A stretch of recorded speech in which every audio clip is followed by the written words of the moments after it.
السلام عليكم ورحمة الله وبركاته وعن وناكسن داوديال meel kasta oo aad joogtaan ku soo dhawaada wararkii ugu dambeeyay geeyiga Soomaaliya macluumaadka aan idin soo gudbin doono hadii Allah uu dalo raali ka noqdo waxa qayb ka noqon doona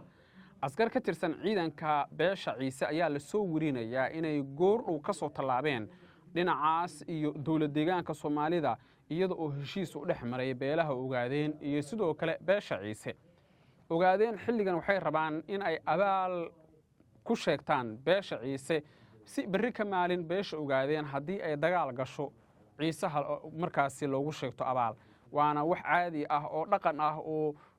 qabaa'ilada dariska ah lagu yaqaano dabcan in midba marka kale markuu u baahan yahay inuu u gurmado waa wax iska caadi oo la yaqaano sida ay tilmaamayaan hadaba wararkan helayno magaalada Jigjiga waxa kulan gaar ah ku qaatay si aan hore idinkugu sheegay suldaanka guud ee beesha ogaadeen iyo ugaaska guud ee beesha Ciise ugaas Mustafa kulanka oo saacado badan qaatay ayaa la soo warinayaa in diiradda lagu saaray qodobo waaweyn oo ay ka mid yihiin arinta la xiriirta dagaalka gobolka Awdal sida beesha Ciise dagaalkaasi loogu garabsiin karo talaabooyinka ay tahay in xilligan la qaado waxa xilligan dagaalka ku soo aadiyay Samaroon iyo Somaliland haday isgarab siiyaan in beesha ogaadeen ayana garab laga rabo yaani qodobadaas ay labada oday dhaqameed ee ogaadeenka kala hogaamiya iyo Ciisaha kala hogaamiya ay dabcan ku heshiiyeen hadda waxa soo baxaya marka faahfaahino sheegaya in dalabkii ugu horeeyay ee ka yimid beesha Ciise oo beesha ogaadeen yaani ciidamo ay ka tirsan ay hadda soo galeen gobolka Awdal gaar ahaan aaga Buurta City dhinaceeda koonfureed waa ciidamo la sheegay inay yihiin ciidamadii New Police oo dabcan diriiskii laga bedelay dhar kalena loo geliyay taasi oo dabcan ku tusinaysa in dagaalka Ciisaha iyo sidoo kale Samaroonku hadda uu ka gudbay Itoobiya oo uu dawlad deegaanka galay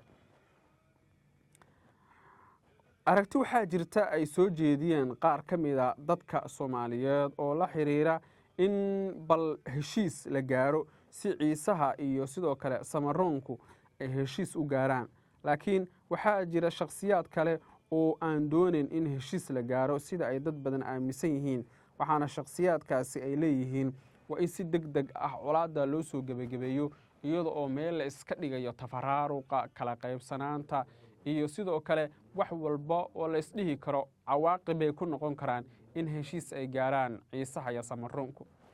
inkastoo tan iyo markii ay curatay bisha barakaysan ee Ramadaan wax dagaala aysan dhicin oo xaaladdu ay tahay mid degan haddana markii la eego gobolka Awdal deegaanada laga qabsaday Samaroonku sidaas kuma hakanayaan oo waxay rabaan in deegaanadoodii ay dib ugu laabtaan isla markaana ay Ciisuhu ka baxaan deegaanada kala ah Jidhi tuulada Cabdiqaadir magaalada la yiraahdo Dixda Sheekh Awaare magaalada la yiraahdo Galmudoobe tuulada la yiraahdo Heemaal tuulada la yiraahdo Habaas magaalada la yiraahdo Calimayd yaani deegaanadaas dhanka xeebtana lagu hayay iyo lagu yacdo inta u dhaxaysa Baki oo la leeyahay hadda xaaladeedu waa allow sahal oo ciidanka Ciisuhu ay qabsan karaan yaani deegaanadaas oo dhan marka isku soo uruurisi dabcan waxaad arkaysaa sida Ciisaha iyo Samaroonku dagaalkoodu uusan hadda u ahayn mid dhow bilihii la soo dhaafay sidoo kale maamulka Somaliland ayaa ku guul dareystay in xal loo keeno xiisadan oo ay dad badan aaminsan yihiin in si degdeg ah loo xalin karo hadii laga run sheego dhibaatooyinka halkaasi ka jira waxaana dadka aan la hadalnay ay leeyihiin 24 saac ee la soo dhaafay aragtida la xiriirta in wada hadal toos ah la galo ayaa dabcan waxay ahayd mid banaanka timid oo dabcan dhinacyaduna ay aad ugu kala qaybsanaayeen maamulka waqooyi bari ayaa sidaas lamida isna la sheegay inuu door dhexdhexaadnimo ah qaadanayo iyaga oo raba in xiisada wada hadal iyo wada xaajood lagu qaboojiyo isla markaana arinta lagu soo gabagabeeyo sidii loo wada hadli lahaa isla markaana cawaaqib xumada ka dhalata dagaal kale oo ka dhaca gobolka Awdal aysan danna ugu jirin Ciisaha danna ugu jirin nimanka la yiraahdo Samaroonka markana waxaan eegayaa magaalada Hargeysa magaalada la yiraahdo waxa dabcan ka jirta xiisad culus oo u dhaxaysa beesha Habar Awal iyo beesha la yiraahdo Garxajis inkastoo xiisadu hadda aysan ahayn mid gaartay heer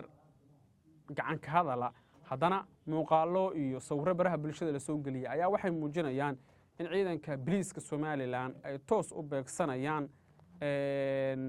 shakhsiyaad beesha habar awal u dhashay taasi oo dabcan ay si weyn uga caroodeen marka laga hadlayo xaqiiqda dadka ku sugan gudaha magaalada Hargeysa gaar ahaan beesha habar awal waxa ay leedahay waa in si degdeg ah loo soo daayaa gabadha la yiraahdo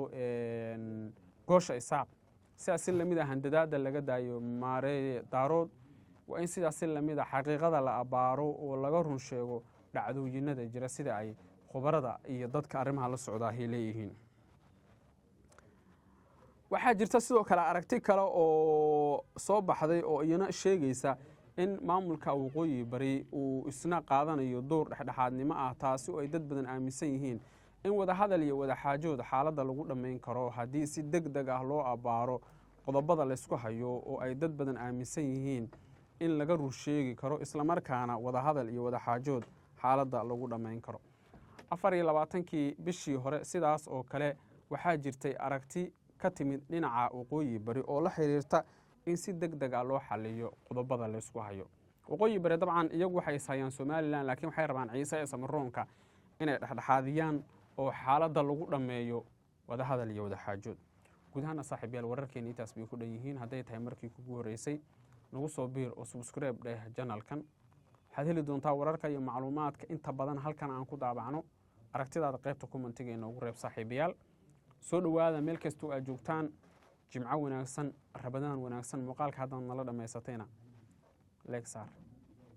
internet plus waa adeeg ay macaamiishu ka heli karaan internet fiber ah ku hadal iyo IPTV ula socda receiver ay ku jiraan in ka badan 4,000 oo kanaal internetka guryaha ku shubo $25 oo hel internet xawaarihiisu yahay 20 megabyte per second iyo 200 oo daqiiqo oo ku hadal gudaha ah ama ku shubo $30 oo hel internet xawaarihiisu yahay 30 megabyte per second iyo 200 oo daqiiqo oo ku hadal gudaha ah internetka xafiisyada ku shubo $50 oo hel internet xawaarihiisu yahay 55 megabyte per second iyo 400 oo daqiiqo oo ku hadal gudaha ah ama ku shubo $90 oo hel internet xawaarihiisu yahay 110 megabyte per second iyo 700 oo daqiiqo oo ku hadal gudaha ah